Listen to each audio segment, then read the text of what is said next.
And I will say that one of the boldest things that I've ever seen you, in my view, doing is writing to academic institutions so that there would be waiver of, the English language Yeah. scholarship, because there are barriers, right? Of course, Sometimes, the barriers. yes, if you want to come to grad school or undergraduate, you have to write exams, English language exams. So what you have been doing is reaching out to these students and explaining to say, I know in Zimbabwe, the official language is English. All my academic studies, except the native language, we Mm. did it in English, right? And Mm. then there's the cost to it if you want to write the English language exams.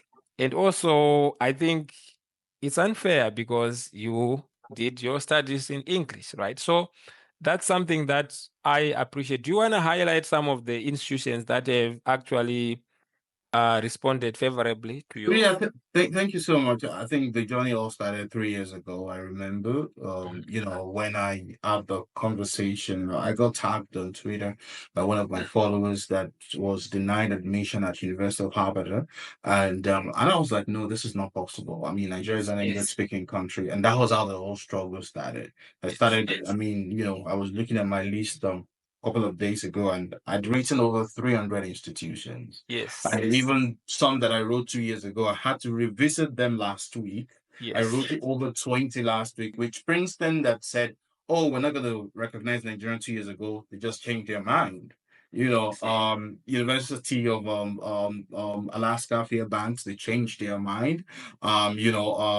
Florida State, they just made sure it's pretty clear. So part of those that this achievement has been quite amazing is at University of Alberta, and for them, I still had to reach back to them. If any of their representative is listening to this podcast, Yes. I've been on their neck for the past 2 years to also include all the English speaking African countries like Mhm. Ghana, like Zimbabwe, like Kenya. Like the English speaking part of Cameroon. You can't just select a few universities in those countries on your website and you say these are the list of institutions in these countries that are English speakers.